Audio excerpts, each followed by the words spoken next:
You are listening to the Willpower Podcast. Welcome to the show. I am Will Holdren, and I talk with some of the most influential CEOs, entrepreneurial leaders, and thought leaders to try and reveal the secrets that has led to their success. I believe that with the right knowledge and mindset, you can do anything you set your mind to. So if you want to learn how to change your life for the better, if you want to learn how millionaires actually became wealthy, or if you want to develop and start your own business from the ground up with the right knowledge to help you, then you are in the right place because this is the Willpower Podcast. Nowhere that we go is a one-way street. Nothing that we love is a one-day key. And if we gon' do it, we gon' do this now. And if we say we gon' hold this. How's it going, everyone? My name is Will Holdren. I am the host of the Willpower Podcast. Today we have an incredible individual and also an incredible entrepreneur, and his name is Ken Rusk. And Ken is actually a best-selling author of a book called Blue Collar Cash. On top of that, he's a blue-collar advocate, and he was in fact featured in Forbes and New York Times and many other highly registered magazines like that. On top of that, he's also a multiple business owner, and he has multiple revenue streams, and he spends a lot of his time specializing in coaching young adults, which I think is super important, granted what's going on in today's environment and today's economy. And so with that being said, first and foremost, Ken, thank you so much for joining me today. Thanks, Will. I really appreciate it. Thanks for having me.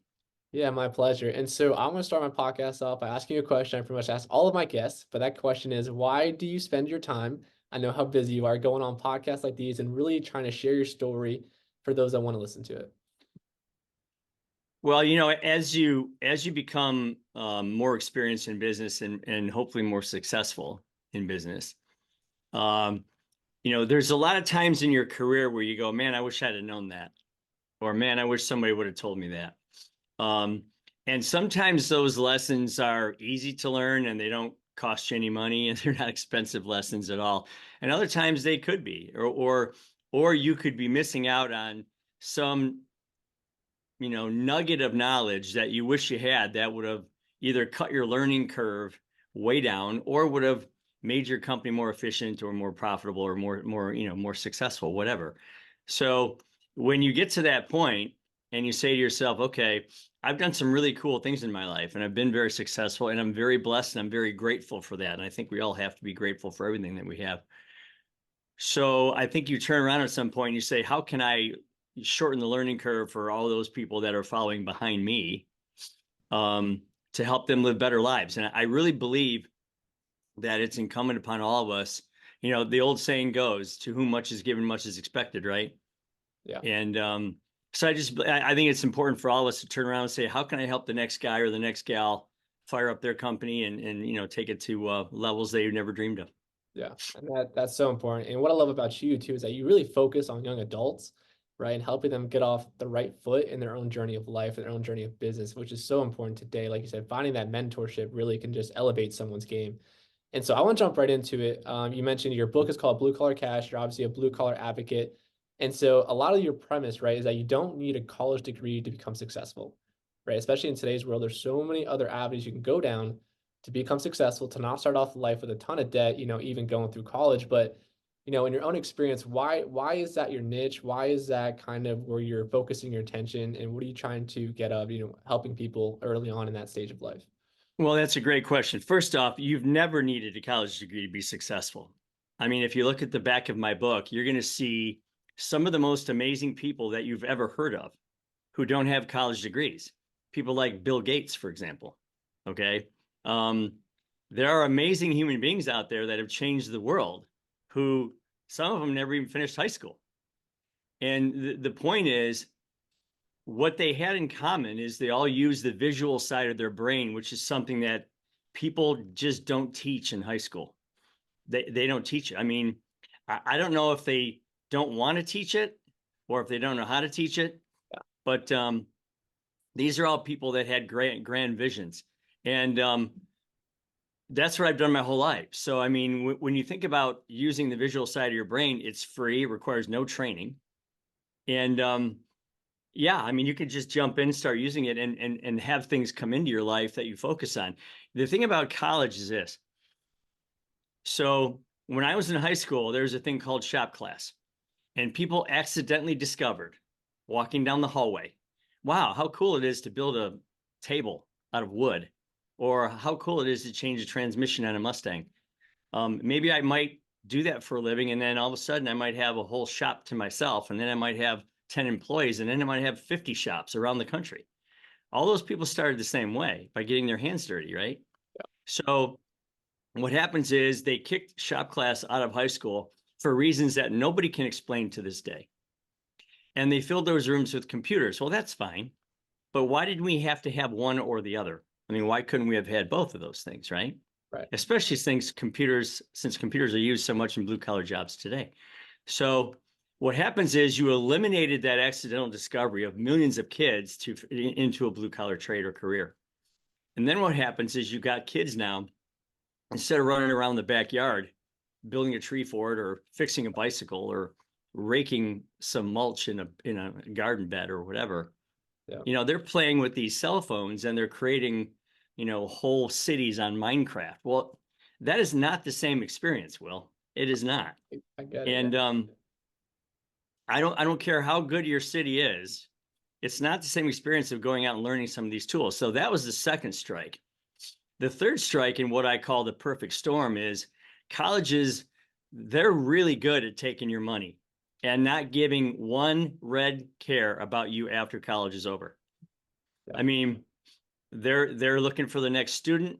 They're looking for the next, just look at their orientations. Their orientations are these amazing, unbelievable things, but their transitions out of college are like nothing.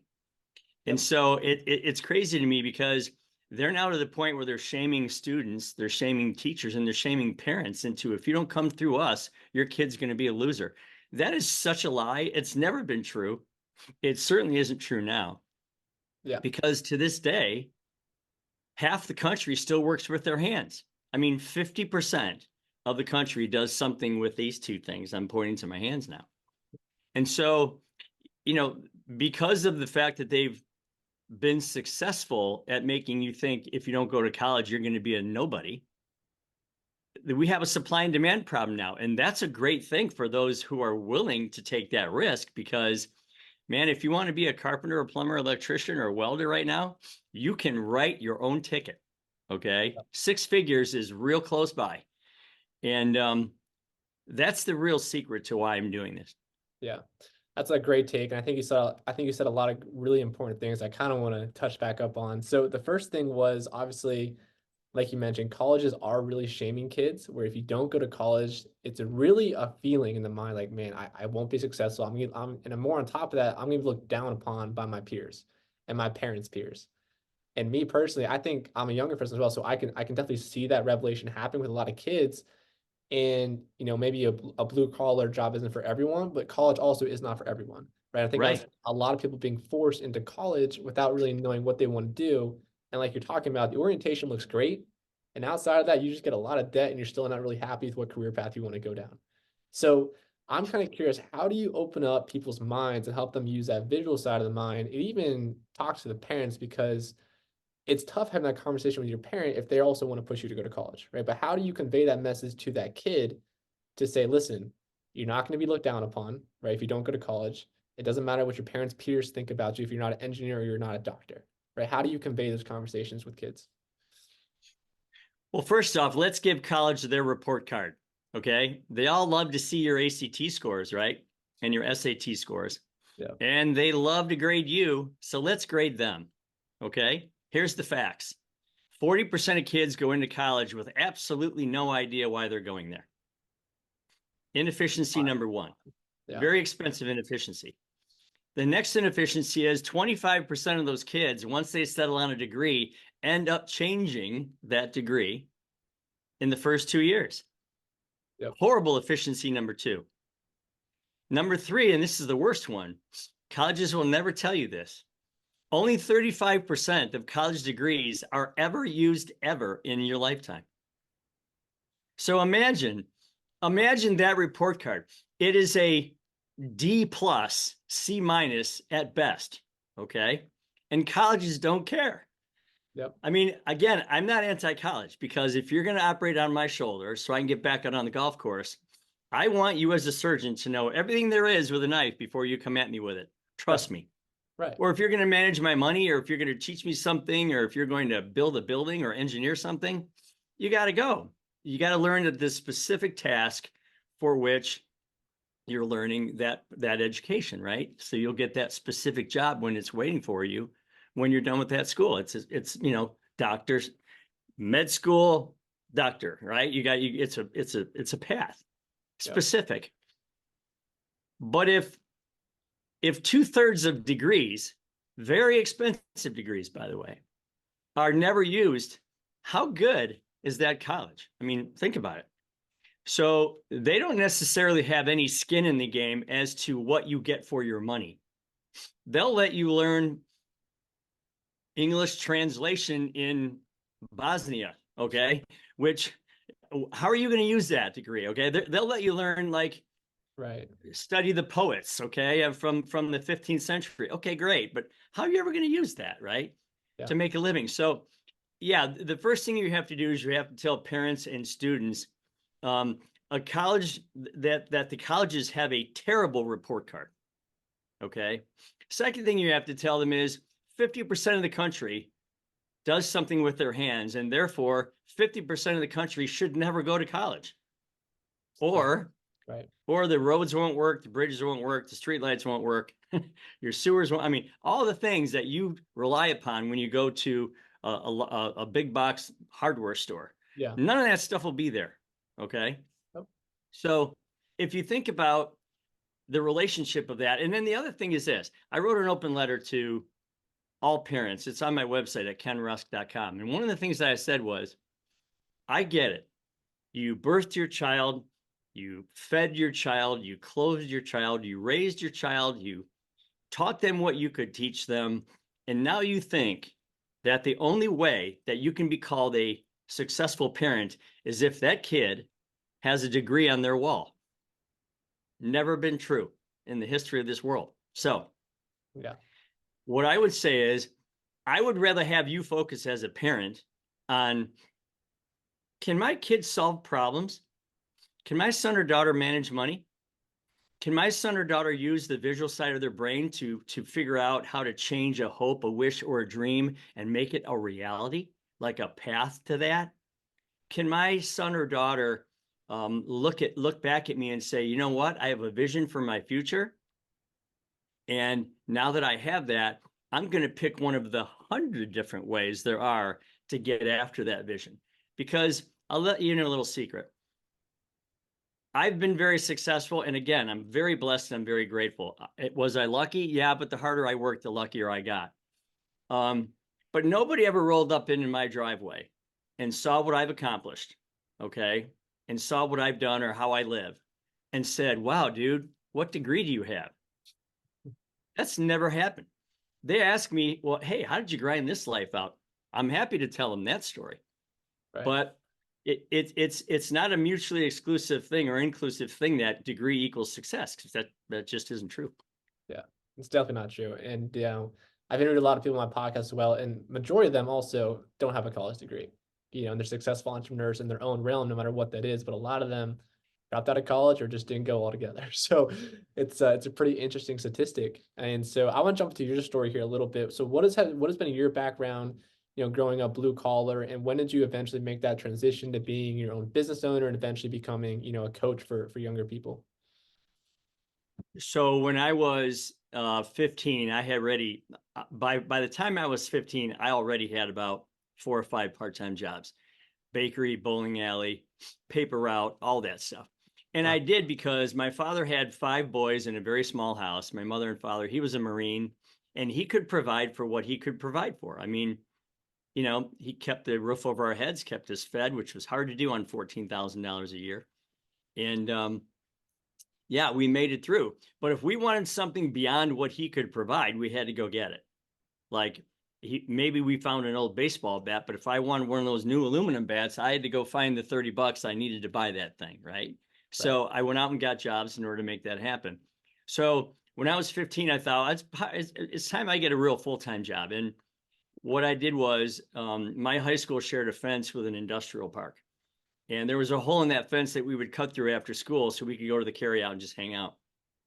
And this industrial park was always bustling with energy and people and activity, and growing up, Tonka toys, right? Yeah. And so I walked into this one place. I knew someone that had worked there, and I said, "What do you guys do here?" And they said, "We dig ditches." And I said, "Well, I am wholly qualified to do that." Okay. So I started actually making phone calls because it was still winter. And I worked in the office in the winter, and I worked in digging ditches in the summertime. And so I learned the front and the back of the house, if you will. So when it came time for me to be 18, 19, what am I going to do? They came to me and they said, "Hey, our company's growing so big, we want to open branch offices or franchises, and we're going to start doing this from scratch. We want you to go out and do it." So at 18, I lived out of a suitcase in Columbus and Cincinnati and Chicago and Pittsburgh. And we opened up these franchises, and we did them from scratch. I mean, I literally walked into an empty shell of a building and had to build out the whole infrastructure and then fill it up with people and then Wow. technology, like, phone systems and stuff like that. Yeah. So when the business was up and running, I'd move on to the next one. And I got tired of doing that after 3 or 4 years, because you're living in a suitcase, you're out of town a lot, and Monday through Sunday or Monday through Friday is not the best thing to do, to be out of town all the time. So I finally, in 1986, I opened up my own office in Toledo, Ohio. We started with 6 people, and I think we have 220 some people today. So yeah, it's been a hell of a ride.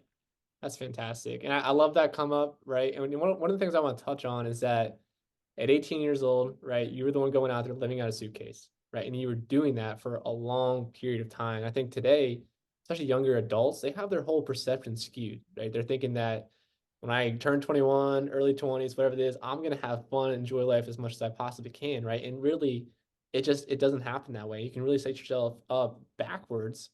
Rather, if you take your time serious in your early 20s and really dedicate yourself to your craft like you were doing, and really just make those sacrifices and just put yourself in a position to win down the road.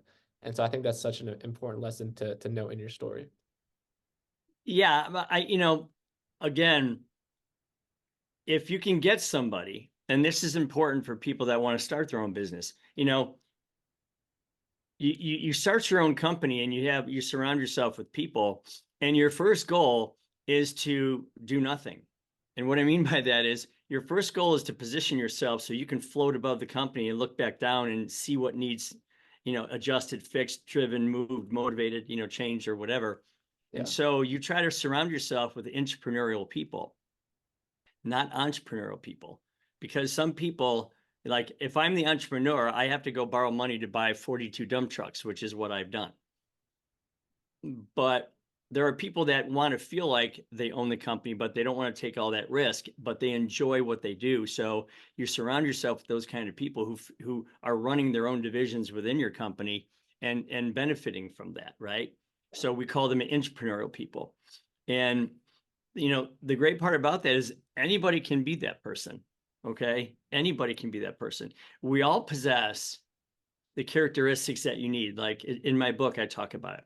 Persistence, resilience, humility, faith, courage, vision, initiative, all these kinds of things, and generosity. And we all possess these things. We just need a reason why. And that's the point that I'm getting to. So if you start out, a lot of times, Will, you'll hear people say, "Man, if I go to high school and if I get good grades and if I get a scholarship and then if I go to college, and then if I get a degree, and then if I get a good paying job, well, then I can start living my life." Wrong. You need to start out with what the then is first. You need to focus on what the then looks like, because once you have that drawn out really crystal clearly, and I'm talking about everything in detail, you need to build the brochure that is your life. Once you have that drawn out and hanging on the wall somewhere where you can see it twice a day, there are a million ways to go get that particular life. And by the way, it's the life you want for yourself. That's the ultimate goal, not a degree or a apprenticeship or whatever. It's not so important to me what you do for a living as it is what you do with what you do for a living, right? Yeah. So living well is obviously the best revenge. That's where that whole saying came from. And all I can say is if you can teach people, or if you can learn to use the visual side of your brain, a whole slew of possibilities opens up that you never thought of before. Yeah. And to your point, the end goal should be achieving that freedom, right? Just like you're talking about finding entrepreneurs that you can fit into your company to fill those roles, so you don't have to do that, so you can have more time freedom in your life, right? Because ultimately that's what matters, right? Having time freedom to spend time with your family, other stuff like that. And so I want to jump back in. So when you were building up these franchises, right, how long did it normally take for you to be the one completely outside of the business where it didn't really take much effort from you to help run that business? How long did that process normally take? Well, from putting up the first metal studs, which were brand new back then, or newish, about 6 months it would take. We'd build it out. Once it was built, then we'd fill it with people. We'd fill it with, like I said, phones. There wasn't much computer systems back then either. I mean, they weren't really super popular running businesses, but you filled it full of people, you fill it full of materials, you fill it full of supplies, and then you bought a couple of trucks, and then you hired the staff, and you hired the marketers to go out and do their thing. And then once that business was actually functioning, then I would move on to the next one. And that was usually about 6 months. And Gotcha. I would move on to the next office. Yeah, seems like a very, very productive time frame. And so a lot of people listening to this, I might seem like, okay, it seems like it's going to be relatively easy, get a blue collar job starting out, learn what I need to learn, and then go out there and start my own business. Right? But there's a big transition when you jump into being your own business owner and being the one running the company, then instead of the one working inside the company. And so from your experience, what was the biggest hiccups for you transitioning to the more business owner side? And what was the scariest moments that you've had in your career, being on the business owner side of things and saying like, man, I don't know if it's going to work or not? Or do you not have those? Well, a couple things, and this is the silver lining part of this of this question. That's a great question. So it's always scary when you move to a new town and you have $50,000 in your hand that you borrowed from a bank, and you said, okay, we've got 60 days to make this work, or else we're going to run out of money and then we're screwed, right? Right. So that's the scary part. But that's also the beautiful part of it, because there's a motivating thing there, because maybe you borrowed it down to 42,000, but then you made some money, and then you put it back up to 46,000, and then you borrowed 10,000 more, and then you're down to 36,000, but then you made 5 or 6,000, so you're back up to 42. So that game was fun to play, because we were like out earning our nemesis, which was the bank loan. Okay. Yeah. And that was kind of fun. I think the silver lining part is, when you go to build a business, you get to control your input, you get to control your output, you control the quality of that output, you control your day, your time, your schedule, and ultimately you control your financial gain. And nowhere else in white collar worlds can you do that, in my opinion. That's just unless someone hires you as an entrepreneur, and then you get to run all that. Right. But you're pretty much controlling your entire day, your schedule, your time, and everything. And that's the beautiful part about running your own company, because so many people aren't willing to do it. And yet, if you look at what supply and demand does, it creates opportunities where supply is low and demand is high. That's where the money goes. And now what you're seeing is, I mean, you can go into any Lowe's or Home Depot right now, Will. Go to the contractor desk and do two things. Ask two questions. Number one, can I look at the contractor business card board? And you'll look and you'll see a big board, and it'll have all these business cards on there.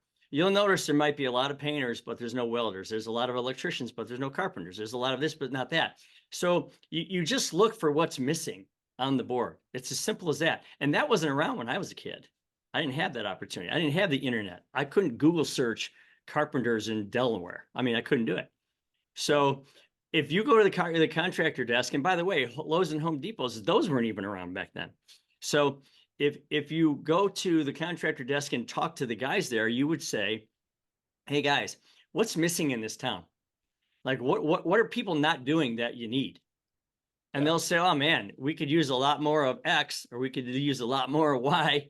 And trust me, running this company, it's funny because I run a company full of ditch diggers, of which I am or was one, right? But I could switch tomorrow and run a company full of electricians, or I could switch tomorrow and run a company full of plumbers, or I could switch tomorrow and run a company full of welders. I mean, as long as you have their expertise there, you can manage these people, right? And it's fantastic and it's fun and everybody wins. So it really doesn't, and that's why I say it really doesn't matter what you do for a living as much as it matters what you do with what you do for a living.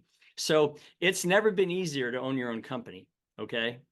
With a cell phone and a pickup truck, you can do way more than I could do when I started, because I had to use long form graph paper with pencils and add column numbers and do it the old fashioned way with a calculator.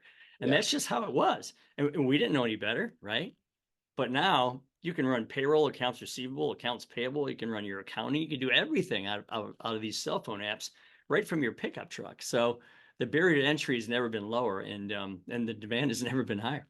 Yeah. And Rick said, it's just finding that niche, right, for your area and just growing from there.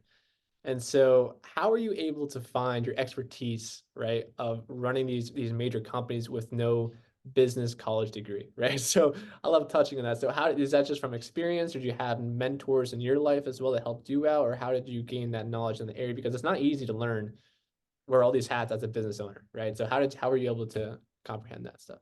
Well, yeah. And again, this is also the good news. So right now, there are thousands of small businesses whose owners have nobody to give them to or to pass them down to.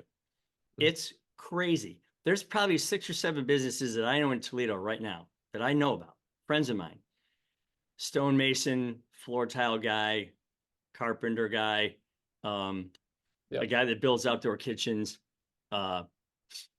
landscaping guy, parking lot, concrete guy. They have nobody to leave these companies to. Now, if you're a bright-eyed and bushy-tailed, 19-year-old guy or girl, and you want to say to yourself, I want to own one of these companies, you just go to work for these people. You watch what they do. You work there for 5 years. I mean, it's the same length as a college degree, right? Right. You can master anything in 10,000 hours, right? So you just work for these people and you watch them, and you either then, at the 5-year mark, you go out and start your own business based on what they did right and what they did wrong. Or you just say to them, hey, look it, what if I retire you someday? And then you hand this business off to me. There are people that would salivate to do that because they're making $200,000-300,000 a year and they have no one to give these companies to. It's the craziest thing in the world. Right. So again, if I went up to someone in your generation and I said, hey, if I guaranteed you that in 5 years you could be making $150,000, $200,000 or more $1,000 a year and running your own show, would you be interested in that? Of course they would. Or if I said, hey, you could go out and spend $250,000 on a $50,000 a year college degree taking that 5th year. And now you come out and you have all that debt and you're not sure what you're going to use that degree for. What would you do? I mean, what's the choice you would make there? In my mind, that's a $500,000 swing from the negative side of your asset base to the positive side of your asset base, right? Yeah. And yet, again, I'm not anti-college. I'm just telling people, just take a look at all of your options. Don't follow the cows. Don't follow the herd that's just rustling you into the, into the, whatever you call it, the cattle bin of college. Just don't automatically do it. At least look around. Take some time before you jump in that quagmire. It could be good, but it may not be, and it's expensive to learn that lesson. Yeah. And it is very expensive to learn that lesson. But like you said, you got to analyze your life where you want to go. Right. And I think that idea of joining and working for someone for 5 years is such a great opportunity. Like you said, there's a lot of opportunity out there to go out there and do that too, where eventually you can be the one taking over the business, And I think one of the issues with our generation, or my generation specifically, is that we want everything instant gratification. Right. So the idea of waiting 5 years, it does not sit well for some reason, when in reality, though, it's not that bad, right? I mean, 5 years. Well, yeah. I mean, I suppose that if you invent the next super widget, or if you are the next super influencer, or you come up with nail polish that nobody else has or something, I don't know, that you can create instant success. But even the people that are successful, you go back and look at them, they probably weren't really rolling in it until the 3rd or 4th or 5th year. Right. I don't care how hot some product was. When you start to build that product and you get huge demand for it, you have to build infrastructure to supply all that. That costs money. And you have to borrow that money. Unless you got some rich uncle who's just going to give you that money, you have to set that infrastructure up.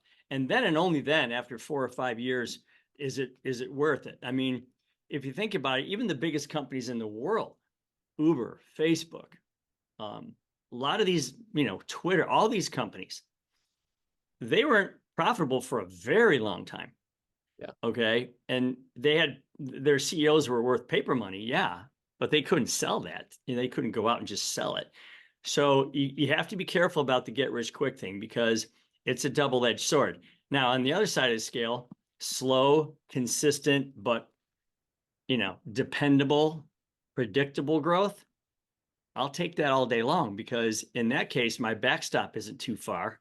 I didn't borrow a ton of money, and I can live my life along the way. Yeah. And you're just making that slow, constant headway. That's what it's all about. Not stopping, just keeping going slowly and steadily until eventually, boom, you got it. Exactly. So before we run out of time, I just got a couple more questions for you. So one, your book, Blue Collar Cash, where can people go to find your book? Well, you go to kenrusk.com, and it's got all the buy buttons there. I mean, Amazon and all the buttons that you would look to buy it. I also did something, I built a course, and compared to college, it's free. It's $179. You get a free $25 book with it. So for basically a long weekend of dinners and movies, you could take this course. And the reason I did, Will, is because so many books that they call self-help books really become shelf help books. I heard that the other day. I thought it was cute. Because you read them and you never put anything into practice. Hey, that book I read, it was great. Well, what did you do with it? Well, I don't know. I didn't really put anything in practice in my life, but I read the book. It was cool. So I wanted to force you, once you read my book, to change your life. Like today, not next week or next month, like now, this afternoon. So I built this course. It's 8 sessions. It's 45 minutes a session. And when you're done, I guarantee you will 100% think differently about your life. And you will say, wow, my life is in my control. It's not in anybody else's control. So I'm going to stop listening to all the geniuses out there, and I'm going to throw my world the way I want to throw it. Okay. I'm going to design this life the way I see it. Right.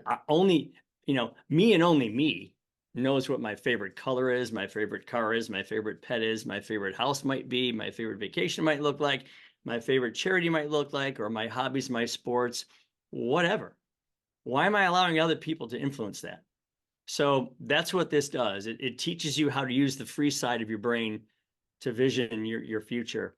And it's guaranteed. I mean, it will change the way you look at your life. There's no doubt about it.